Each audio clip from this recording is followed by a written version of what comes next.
Welcome to The Jewish Lens, a podcast to discuss anything and everything from a Jewish perspective. Now, please help me welcome the man who controls the media, your host, Jonathan Rosen.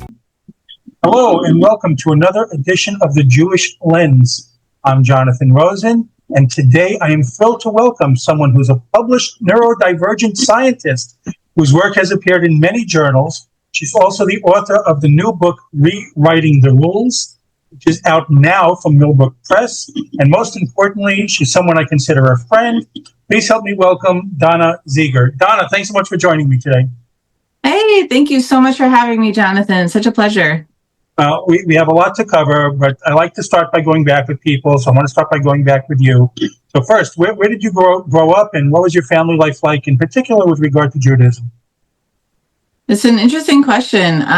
So I grew up in the Philly area. I am the only person in my entire family who was born in this country. Really? Okay, I think I knew that. Yes. Okay. Yes. The big joke was that I'm the only one who can become president. And my mom likes to say that was an accident. I was like soon after they moved here. Yeah. So where's your family from? So my family's from the former Soviet Union. Okay. And then my dad was a political prisoner. Oh, wow. Yep. So he's pre-Natan Sharansky, but, he was like active Jewishly, which was not allowed in the former Soviet Union. Mm-hmm. He was part of this operation called Operation Wedding with Rabbi Yosef Mendelevich, who was his good friend. Yosef Mendelevich came to my dad's funeral and gave a really lovely eulogy. And the operation was they were going to hijack a plane, not because they thought it would work, but they were so desperate to get international attention and help, right, because they were trying to get out of the Soviet Union. Wow. And so they had like somebody pretending to be a groom and somebody pretending to be a bride, and they wanted my dad to pretend to be the groom. And my mom, at the time, they had just married, and my mom did not know about my dad's underground activities. Oh, wow. Okay. Learning Hebrew and like teaching Hebrew, terrible crimes. And so my dad said, how am I supposed to get on this plane and tell my new wife? And so the group was like, oh, you should drug her. And my dad was like, yeah, that's not a way to start a marriage. Wow. So he refused, but he was still very involved in this organization. So the KGB came after him too, arrested him. Wow. He was in the Gulag. And it was international support. It was letters from all over the world, pressuring the government, the Soviet government, to release him, that they finally reduced his sentence, and they released him on the condition that he renounce his Soviet citizenship, which he was more than happy to do. Right. And so when did they get to this country? So they emigrated to Israel. Israel first. Okay. Yep. They lived there for a number of years, and my dad was an academic. He was a professor. He did his PhD there at the Technion. And then, academics frequently need to move around to kind of build themselves. So they lived all over the place. They lived in South Africa, Italy. They eventually made their way to Michigan. It was supposed to be very temporary. He had a position in Israel. There was a hiring freeze. And so my mom was going a little bit, nuts. They were living with her parents, immigrants. Nobody had money. And so they ended up in Philadelphia. It was supposed to be temporary. And 40 years later, they're still, my dad unfortunately passed away, but my mom is still there.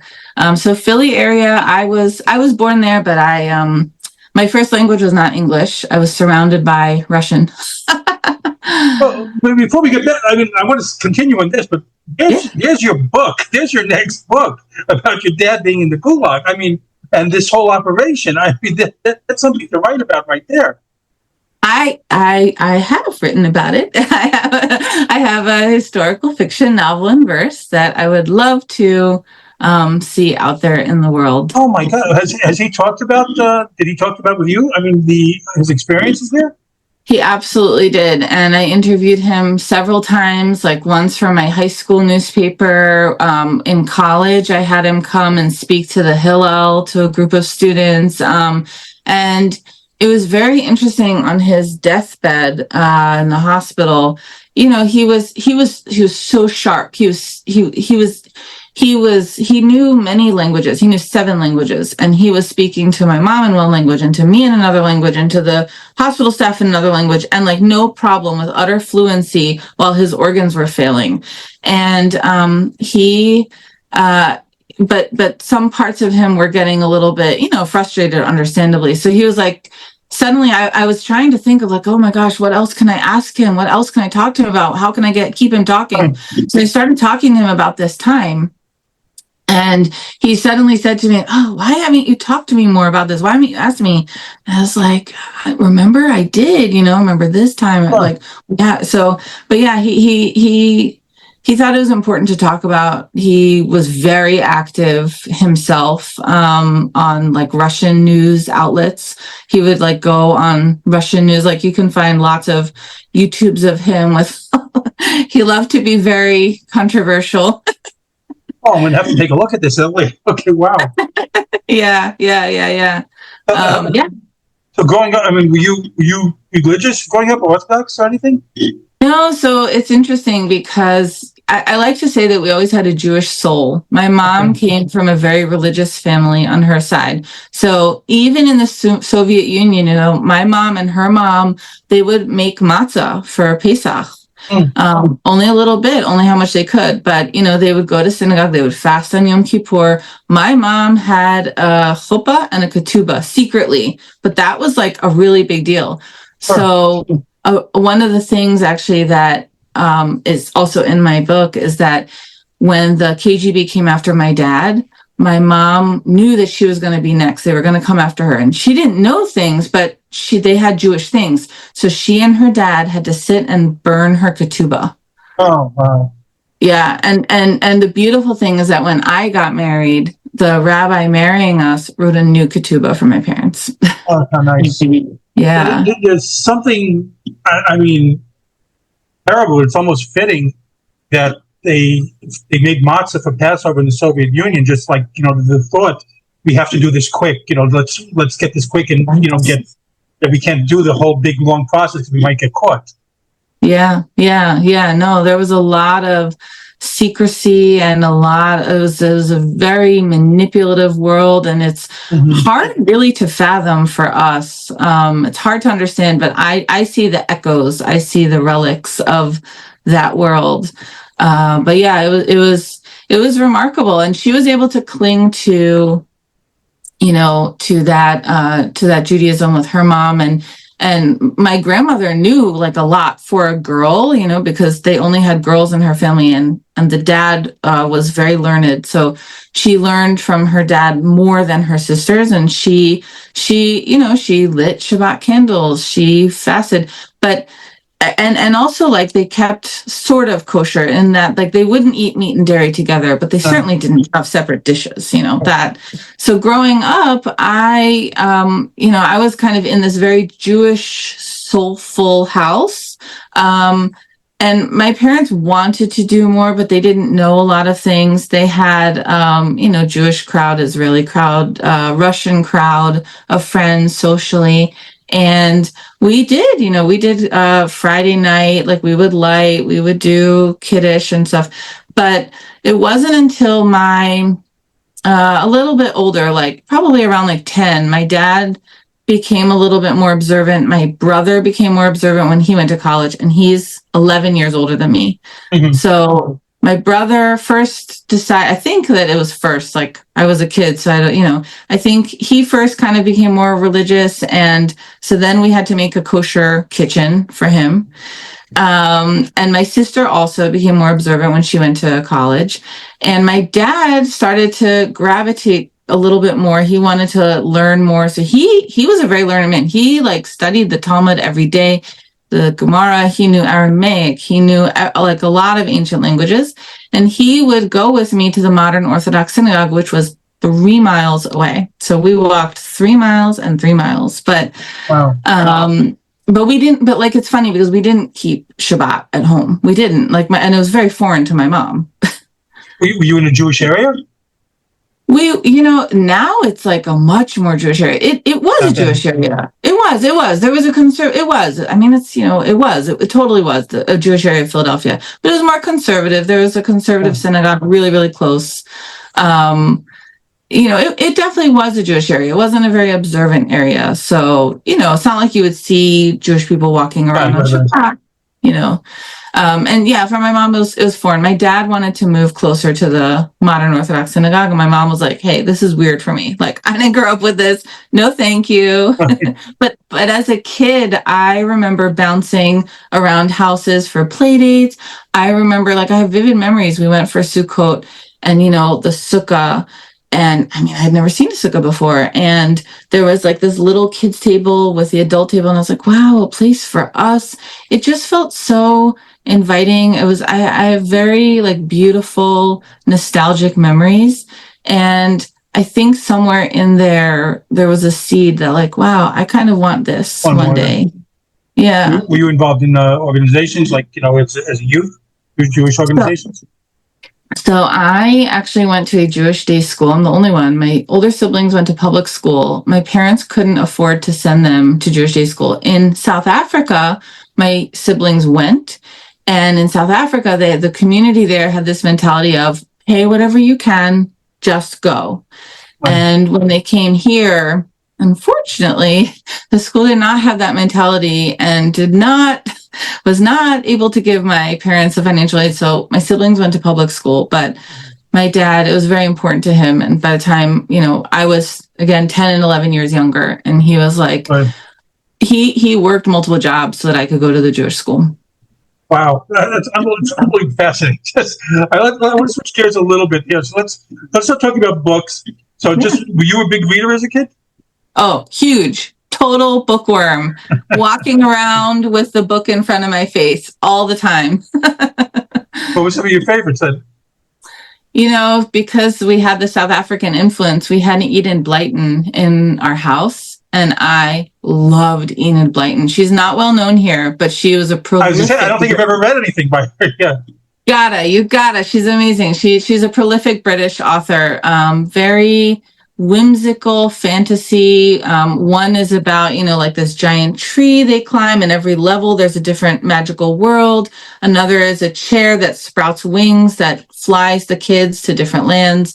So she was one, but I also, I would find an author that I would like, and I would devour every single book by that author. So I read all Judy Blume, Roald Dahl, Beverly Cleary, I loved, and I'm reading now to my kids, The Phantom Tollbooth. That was one of my favorite books ever.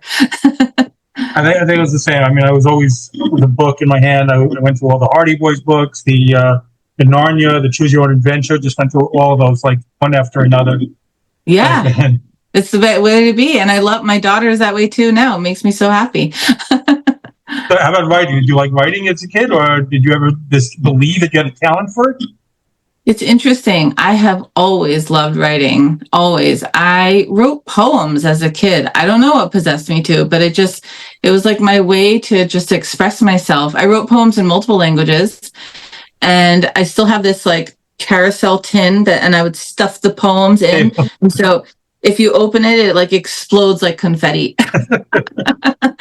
But I wrote for my high school newspapers as well, poetry and articles. And my dad acknowledged later in life, Russian Jewish background. It's like science, math, and he acknowledged, he expressed regret that he kind of didn't support a little bit more the writing, which was very clearly a passion, very clearly, very obvious. I've always loved it. I've always throughout my career that's kind of winded around, I've always found ways to express myself and write different things creatively. Do you have the first thing you wrote or no? Yeah. I have really old poems. Yeah. Absolutely. So you said your dad pushed, it was thought that you should do science. So you did show an interest in science as a kid as well. You're like a big science geek as a kid or something like that? No, I actually was not. I was not a science geek. I did really like math. math was very predictable to me. Like there were a lot of things that were confusing for me. And math was one of those things where, if you tell me the rule, you can follow the rule, and I know I can predict the outcome. And that was like very calming for me. I loved math. I thought I was going to be a math teacher, actually. And I liked science. I always loved biology. I think in 9th grade, I said that I wanted to be a genetic engineer. And in some ways, I did end up becoming that. So what led you into it? Because you showed an interest in math and writing. What led you into this is something that I really want to do? I mean, the truth of the matter is that in our house, my parents said, we will not support your college choice unless you do this. Really? Then yes, absolutely. And wow.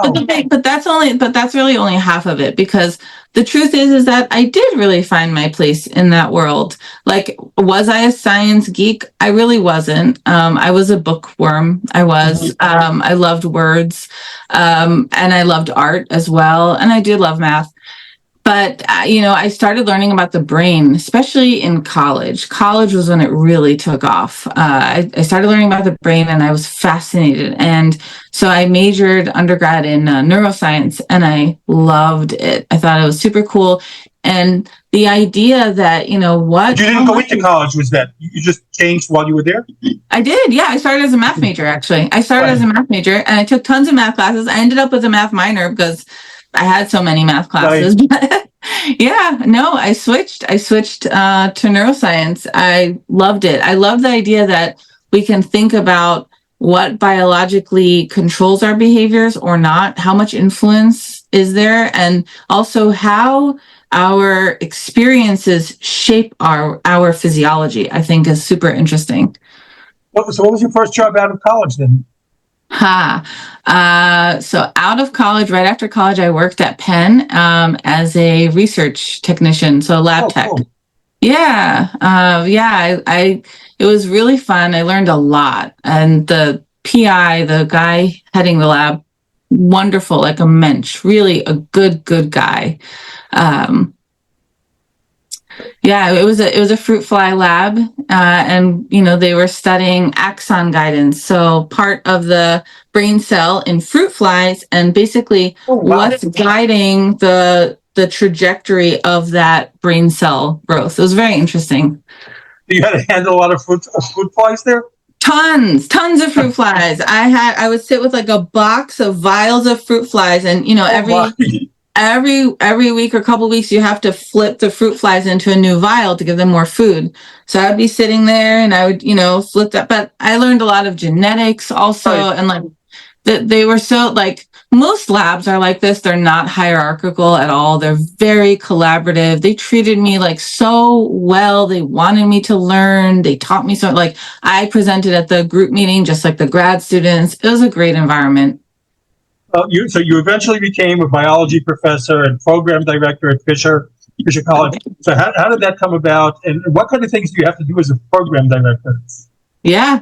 Great question. So I did my PhD here at Brandeis, and then I finished my PhD.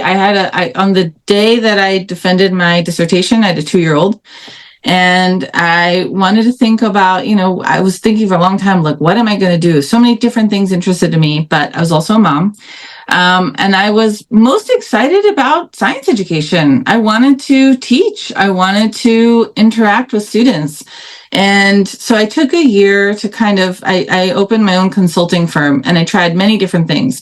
Grant writing. There was a company here that was wonderful for kids after school. They had like a real lab, and they would do full labs with kids. And so I wrote up a lot of their teaching guides, basically for the teachers, and the lab protocols. Okay. That was fun. But one of the things I did as a consultant was this one college downtown was looking to start a STEM degree, and they wanted a proposal. And I was like, wow, that's really cool. So I did a ton of research on what, I thought biology degree. A biology bachelor's degree makes the most sense. It's a great gateway. I did a lot of research into the area, but a unique opportunity, right? Whoever starts a degree. I wrote the proposal, it was successful, and they were like, hey, we're going to be posting a position. We strongly encourage you to apply. I was like, okay. So it was a very unconventional way into this position, very unconventional. And I've sat on a lot of panels where I have explained how sometimes unconventional, journeys are the way to go. And so, so I started the biology degree there and I led it. So I was a program director. It was essentially like head of the biology department there. And I developed a lot of different programs where we had speakers from the surrounding universities, from MIT, from Tufts. Our students had internships all over the place. We took part in research that was national. So we were part of this like national research project looking at antibiotic resistance. It was a really cool, fun, fulfilling experience. And I taught. Okay. At the beginning, so you've had many things published in a lot of different journals and papers. So I never know this. What are the requirements as a professor? Do you have to have a certain amount of things published every year or something like that? It very much depends, and also depends on what kind of professor you are, right? So I was not at a research university. I was at an undergraduate level college. Okay. So the requirements are different.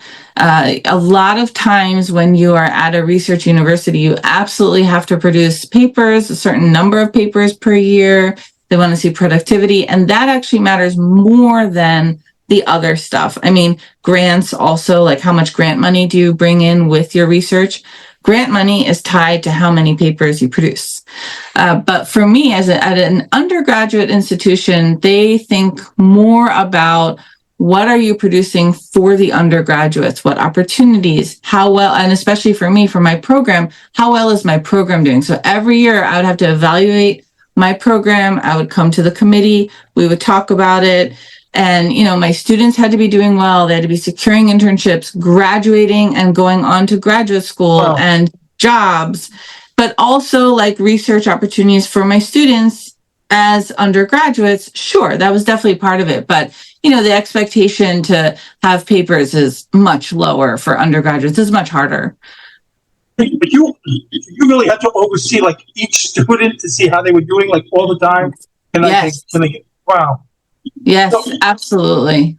What are some of the things that you had published, like some of the research things? So I didn't publish. I was actually working on a couple of things, and it didn't come to fruition. I was working on some of the teaching methods. So when I was a professor, I was thinking about science education. How do we educate, and using some novel techniques for educating, and also resources. When you're not at a research university, you don't have access to the same kind of lab equipment. So you have to be a little bit more creative in the type of research you can do. So those are some of the things I was working on. As a graduate student, I published on both C. elegans, which are nematodes, and pheromone sensation, and also I published on bacteria, and we used bacteria as a model cancer drugs and the types of mutations that this one class of drugs cause. So totally different. Totally, I've jumped around. Cool.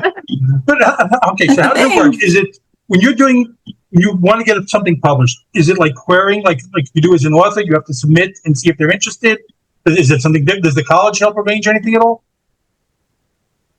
It's totally different. So when you want to publish, you will work as a group. Whoever is an author on this paper, you'll get the paper, you'll submit it to, the journal or, whatever, or several journals, and you wait a long time. In that sense, there's a lot of similarity. But what's very different is that you usually have 3 reviewers, and the notorious guy is reviewer number 2. Like, it's just the joke. It's like the standard joke. Reviewer number 2, it's always reviewer number 2.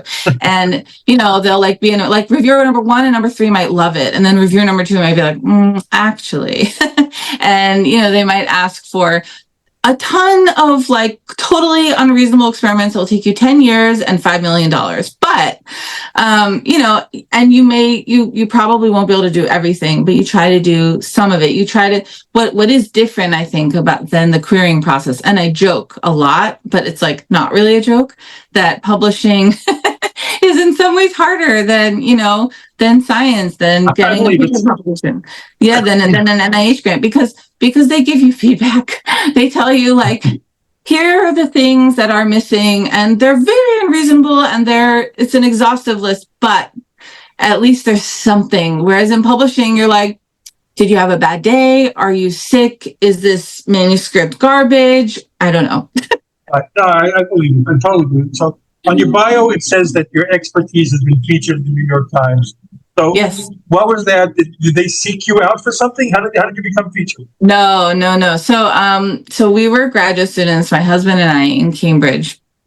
So he did his PhD in materials engineering, and they were looking for scientists who had young children and thinking about whether to give the kids plastic or not. And so they really liked the fact that we were a materials science and biology pair. We could kind of cover the gamut. And we were also different because we were actually fine with giving our kid, some plastic toys. Like, it wasn't all bamboo. Number 1, we were graduate students who can afford all the fancy stuff. But number 2, my husband is a materials engineer, was very adamant that some of the other things that we use as replacements are actually more harmful. And actually the research has completely shown that to be true. But yeah, they featured us as, both of us, like, how do you feel on the biological side? How do you feel on the material side with a kid? So yeah, that was a fun experience. And so a New York Times photographer came to our teeny tiny little 500 square foot Cambridge apartment and took 1 million pictures of our son, of us with our kid. It was very cool. Oh, exciting. Yeah, that's very exciting for them. So, Yeah. All right, so let's talk about your book, Rewriting the Rules. I'm so thrilled to have that. It's a very small part of it, at least. But Yes, it's about the life of Dr. Kathleen Friel. Right? Yes. So before we even get to the book, tell me who she is. How did she first come onto your radar? Yeah. So when I was a neuroscience undergrad, I was at Barnard College, and I had some lab experiences before. I worked at Merck, but I really wanted to get into a lab there and start doing some research there. I applied to several labs. I got a position at Dr. Jack Martin's lab. Phenomenal guy, another mensch. I've had a lot of mensch people in my life. And when I came to his lab, right, like, this is, I'm like a little undergrad. There are tons, and this is the medical school. So there's, MDs, MD, PhDs, grad students, all sorts of people floating around, big building, very overwhelming. And he paired me with Kathleen. Kathleen was my mentor. And she took me under her wing. I had like 1 million questions. She sent me like a lot of papers to read. She was so patient with me. She was like the nicest teacher. She would explain every little thing, and we worked with cats. So she explained to me, every basic thing about it. She's very, very patient and very smart. But when you first start thinking that she's going to be a great subject for a book, and what is it about her that was that you thought she's going to make an excellent subject? Right. So she is very smart and patient and a wonderful scientist, and she has cerebral palsy. She was the first scientist, and I dare say first person in all of academia that I ever met who had cerebral palsy. Not the first person with cerebral palsy that I ever met, but in this world. And so, as I grew close with her, like, she was so wonderful. She's wonderful on so many levels. throughout my experience there as an undergrad, and after we kept in touch, I heard about so many experiences that she had, and I saw some of them too. She just faced incessant ableism all the time. Like she can cross the street and somebody thinks that they're helping her and will grab her physically and hurt her, bruise her, and she'll have to go to the ER because somebody was helping her, Some people have thought that she's drunk, and she have blocked her car when she's parked, called the cops because they think that a drunk person is driving. For example, people have. I mean, these stories didn't make their way into the book, but for example, she was on a train one time and she almost got abducted by the person sitting next to her because they convinced the ticket person on the train that they were her caregiver, and the conductor would not believe her, and so she raised, she's so smart. She got this out on social media. She was texting with friends, and she got herself out of this tough position, But so many of these experiences, horrible. She's taken flights and the flight attendant won't even speak to her. They'll only speak to her friend. They won't acknowledge her. It's just, and these are bigger things. You can see this on the small and the big level. And so watching, I wasn't thinking about writing a book about her then. I was just kind of absorbing these exhausting experiences, and it was exhausting just to watch. So I can't even imagine what it felt like to live through. But she's just a remarkable person, on every level, as a scientist, as a human being. She's a kind person, and she just values people. And she's that kind of person. She leaves an impression. So, she came to our wedding. We kind of stayed a little bit in touch. It's funny. I was looking back, how in touch were we? Yeah, we stayed in touch. We sent a few emails, back and forth, my new job and her grant and, but a little bit, but mostly on social media. And then, so I'm a professor and COVID hit and I resigned and I started homeschooling my kids. And I, dove into, I was I was reading a ton of books and I had a book idea and my husband was like, you should write that. And I was like, what? And then I was like, it was always something I've wanted to do. I've always talked about writing a book. I mean, I thought adult, but kids books, I love kids books. I love them. I've always also wanted to be like Enid Blyton in my alternate universe. That was my dream. And so I was kind of what? Maybe there's an opportunity. Maybe I should just dive into this. And as I started writing books, this book manuscript was not my first one. I started thinking about what matters to kids. What isn't out there? What am I not seeing? What am I not reading with my kids? And I was like, oh my gosh, I don't see a character with cerebral palsy, and I don't see many characters at all with any kinds of disabilities. And I just know that, in the experience of, researching with my kids about Kathleen and about cerebral palsy, it has been so eye-opening for them. And the cruelty and the injustice that we are capable of, I think, is so important, for them to see. And so, so I had this idea and I was like, what? That's kind of what's missing. That's what I want to write about. And so I reached out to Kathleen and I don't know, did she think I was going to self-publish? I have no idea what she thought, but I was like, hey, would it be okay with you if I wrote a book about you? I just think you're awesome. What was her reaction to that when you asked her, when you approached her about it? She's so Kathleen. She's so awesome. She was like, sure, that would be great. Sure. She's so giving. She's so generous. She's so yeah, sure. I think she probably was like, huh? What does that even mean? How much involvement did she have when you started writing? So, I asked her a couple of questions, but, she was very busy. She was running her own lab. Yes. She was doing important work. She had a lot of things going on. So, not too much, not too much, a little bit here and there, but not much. I really mostly relied on my knowledge. I did a lot of research about her. There are, papers. I read her science papers, again, because I read her PhD dissertation, which I never had done before.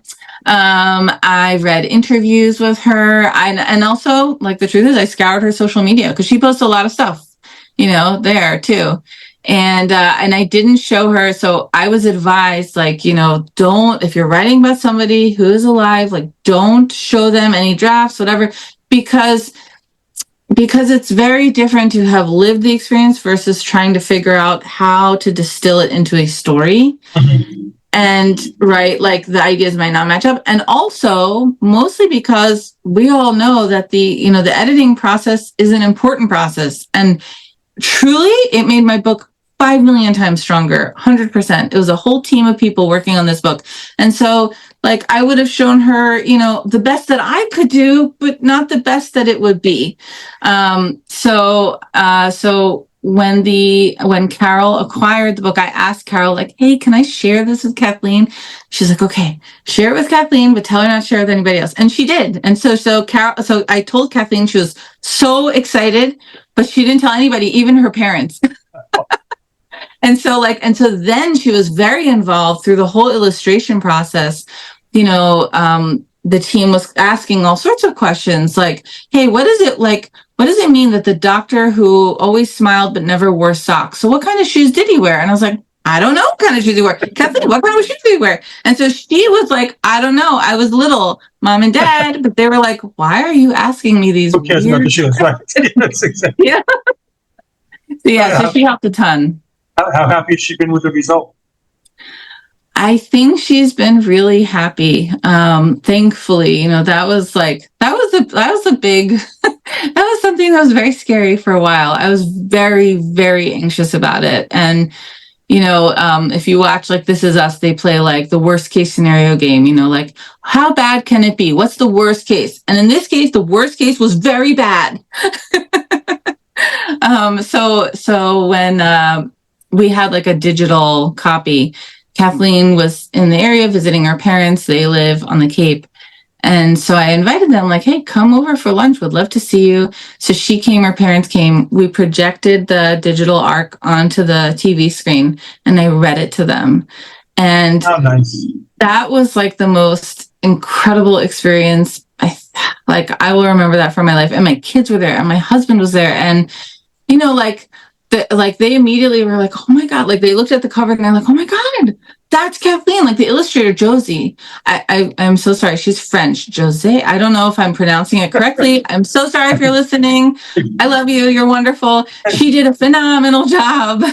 She captured Kathleen. And she worked really hard at it. She really studied so many pictures of Kathleen throughout life.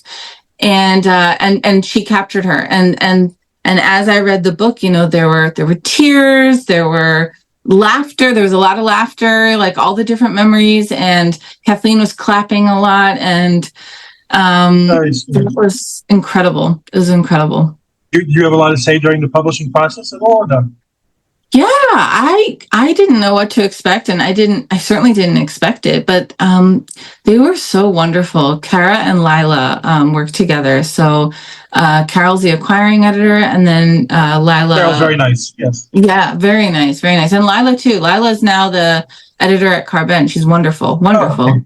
Yeah, and it's so collaborative. Like, I've told them multiple times, but I wish upon every debut author this experience, because they included me and Lila would send me an email like, hey, no input necessary at this point, but here are some thumbnails, or I thought you would like to see how we're laying it out. Like, how nice.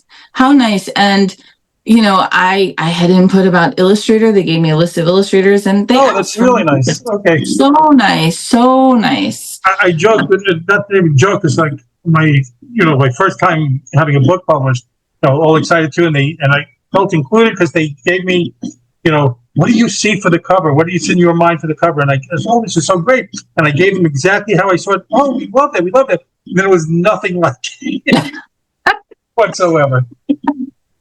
And so your experience sounds better.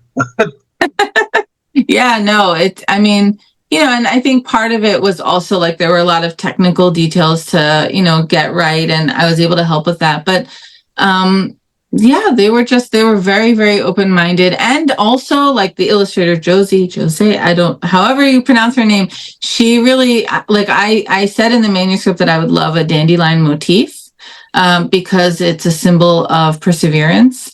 And the cerebral palsy community does like to talk about the dandelion as a symbol. And, I was like imagining, like, I don't know, like little like dandelion wisps on page turns or something. And she was so much more creative and imaginative. There's so many Easter egg dandelions all over in the book. It's beautiful. She did an amazing job. So, and this is why you need a team, because Well, I want to clarify. I did love the cover of mine too. It wasn't what I said. Yeah. Right. It's not what you thought. It's not what you envisioned. Which happens. You already had your book launch, right? So the book was released on Tuesday, and then we're having an event on Sunday. Oh, fantastic! So where's it going to be? It's going to be at this bookstore called Hummingbird Books in Chestnut Hill in Massachusetts. It's this beautiful store. They're very supportive of authors, and they have this tree, like a fake tree, but a tree inside in the corner. Right. And so they move all the bookshelves, and so like you get to read to kids under a tree. It's so cool. That's really nice. Can't wait to see all the pictures of it. Yeah, thanks. I'm excited about it. So veering off a little bit, because that's the book. I want to be curious now. So talk about where you're growing up. Let's talk about where you are now. So you and I occasionally, talk about the world state of affairs. So you live in Massachusetts. How are things now where you live with regard to being Jewish over there? It's an interesting question, and it's been a tough couple of years. My son wears a kippah. My husband wears a baseball cap, and my son, we've had to have so many conversations, like kippah on, kippah off, baseball hat on.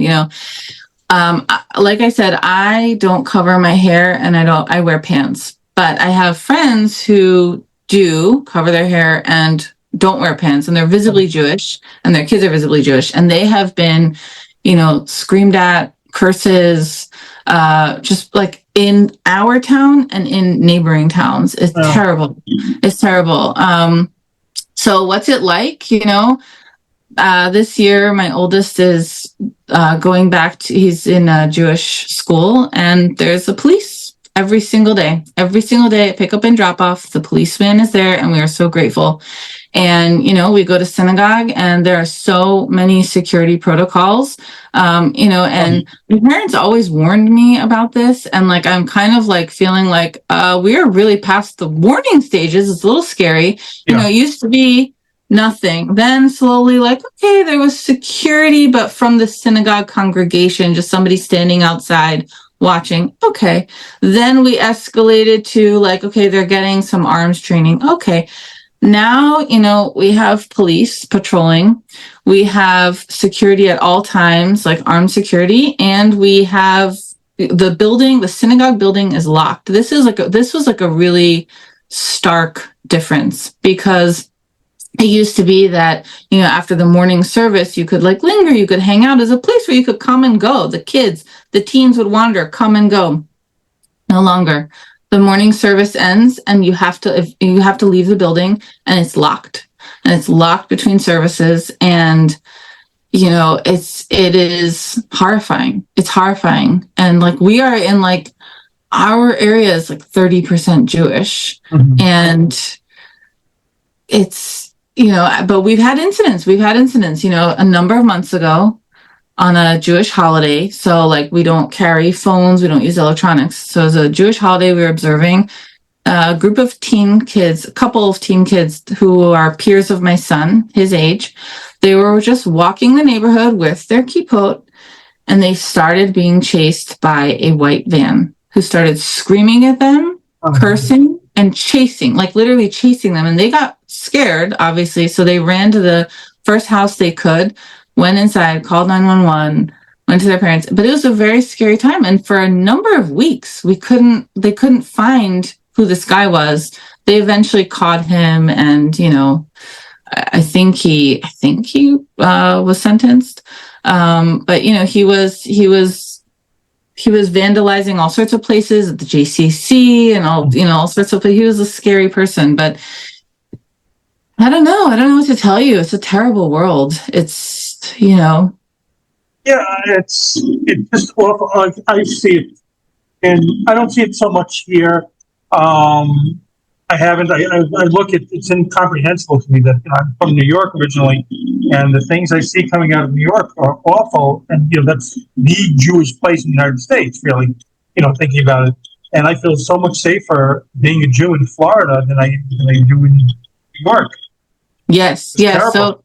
So I remember I think it was like the end of October 2023, we had very, very close friends, my like college best friend and her husband, who I've known for decades, come to visit in Boston, and we did some touring things. And like they grew up modern Orthodox, unlike me. So for me it's been like a process and a journey for both me and my husband, but for them, no. And I've never seen him without a kippah. And she texted me like, just FYI, before they're coming, like, FYI, no kippahs, the kids, no kippahs, we're not doing kippahs, and obviously I understood.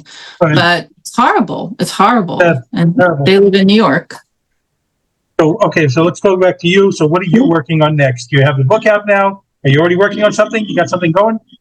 Yes. So I have exciting, vague news that I can't share. And I am definitely working on more books. I am, first of all, co-writing a super Jewish book with a Jewish author whom I revere and love. She is wonderful.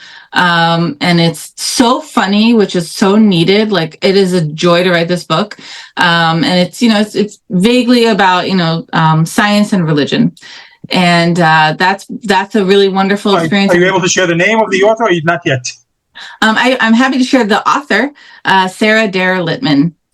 She, like, I feel so lucky because I'm like over here like Miss Snoob. And she has 20 scholastic novels to her name, books that I love, that my kid loves. Like, I have such brownie points that I get to work with her, with my kids. It's very exciting. So that's going to be an awesome project. And it's, we're working very hard. We're getting towards the end. And in that book, I'm also bringing in, so I haven't spoken about some of my Bukhari influences in my life. So I grew up, part of the time I was with my grandmother for the entire summer. I also went to school there. Like, I lived away from my parents and my family. And while I was with my grandmother, the floor right above was this wonderful Bukhari family. So for those who don't know, Bukhari Jews are a less known Jewish population from Central Asia. And interestingly, so like they're from Uzbekistan, for example, Tajikistan, that area of the world. And interestingly, for 70 years, they were under Soviet rule. So there are certainly Bukharian Jews who left that area before the Soviets took over. And so they have no Soviet influence. It's very interesting. But for 70 years, so a couple generations there, they were under Soviet rule. They went to Soviet schools. They learned the language. They celebrated the holidays, the foods, and it's very interesting. I'm personally very fascinated by this kind of like Russian Ashkenaz and versus this Bukhari intersection. And so, yeah. Yeah. So you're writing this now? So my book that I'm co-writing has like a character. The grandfather is Bukhari, so there's a little bit of influence there. And I'm also working on other projects that are really exploring this Bukhari influence. I'm a fellow in the PJ Library Sephardic Stories Initiative. So I saw that. That's fantastic. Yeah. I love PJ Library. Fantastic organization. They have supported me so much in this writing path, and they have validated me from early on at a time when like I wasn't sure. They have given me so much. Like, I give them so much credit. And I think their work is so important. That's fantastic. Really, I wish you all the best of luck with that. I can't wait to see that too. You'll come back when that's out. Thank you. Thank you so much. Okay, so most important question that everyone thinks is the most important question: how can people follow you on social media? Yes, my website. So DANNAZEIGER. That's like all the updates. But I'm on Instagram, Dr. Z at Home, and I'm on Blue Sky, also Dr. Z at Home. Facebook, yeah. Do you happen to know? You said Dr. Friel has a Instagram as well. Sorry. Dr. Friel has an. Oh yes, she does. She does. She's Kathleen. She's at Kathleen.Friel on Instagram. Yes, please follow her. She's wonderful. Fantastic. Donna, I want to thank you so much for coming on. Always a pleasure talking to you. Thank you. Like I said, I consider you a friend also, so I like talking to you, not even for this, but I do thank you for coming on. I wish you the best of luck with the launch. Thank you for having me, and thank you for making this match. If not for you, this book would not exist. Thank you, Jonathan, for all you've done for me. So happy. Thank you. But anyway, again, this has been The Jewish Lens. I'm Jonathan Rosen. Again, a very special thanks to Danna Zeiger. And please like, comment, and subscribe. Thanks for tuning in to The Jewish Lens, where all items used was strictly kosher.